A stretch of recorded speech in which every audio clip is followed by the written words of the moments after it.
normalidad, un término que han estado utilizando mucho Hugo López-Gatell, el propio presidente Andrés Manuel López Obrador, pero en esta geopolítica del coronavirus, ayúdanos a entender lo que está pasando en el mundo. Ayúdanos, por favor, profe. Sí, mira, Vicente, qué bueno que lo comentas, porque cuando hablamos de normalidad, hablamos de norma, de lo que se ciña a la norma.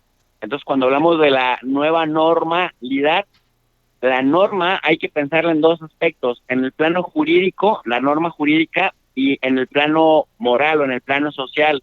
La norma generalmente, Vicente, es la expectativa del deber ser y sirve para acabar con una conducta anterior, para traer una nueva conducta y para retener esa nueva conducta o esa nueva identidad sobre lo que se tiene que hacer. El deber ser con respecto a lo que se está apuntalando desde una visión de mundo. En ese orden de ideas, cuando hablamos de nueva normalidad, es aquello que se va a normar en adelante. Mira, por ejemplo, cuando hablamos de una norma social, hablamos de que te dicen, oye Vicente, para mejorar tu sistema inmunológico, la gente tiene que lavarse las manos antes de comer y después de ir al baño. Y después de la influenza AH1N1 en el año 2009-2010, la idea o el paradigma cambió. Hay que lavarse las manos antes y después de ir al baño, antes y después de comer. Hay que procurar no tocarse la cara, los ojos, etcétera, la nariz, etcétera.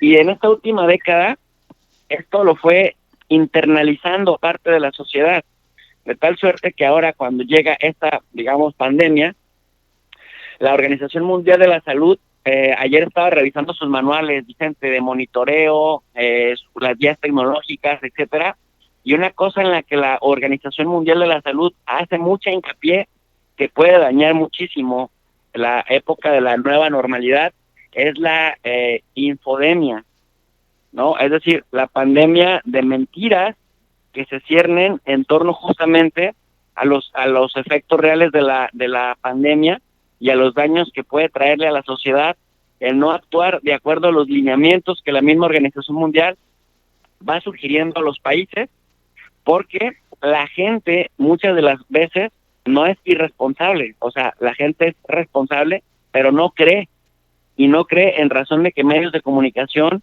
no solamente desinforman cuando te dan una parte de la realidad, sino además intencionalmente mal informan a la gente.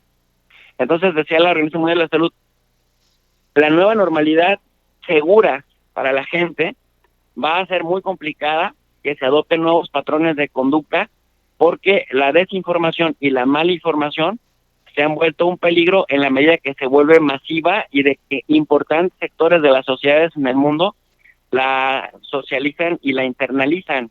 Entonces, es muy importante que primero, para llegar a la nueva normalidad, se crea en la normalidad actual que estamos teniendo y que es de riesgo justamente frente a una pandemia que, Vicente, mira, en comparación con otras pestes, en comparación con otras enfermedades, créeme, es relativamente menos letal, pero el problema de este coronavirus en particular es que la gente nos agarró con la guardia abajo, pero que además la gente todavía sigue creyendo que no existe, todavía sigue creyendo que es un invento. Sectores en Estados Unidos que están saliendo a pedir que ya se reabra la economía y que se están contagiando todavía de manera más masiva, justamente Claro. dicen, es que esto no existe y como no existe vamos a volver a la vida normal. Y ahí es donde se nos cuela los contagios y ahí es donde se tiene el riesgo de que se saturen los hospitales.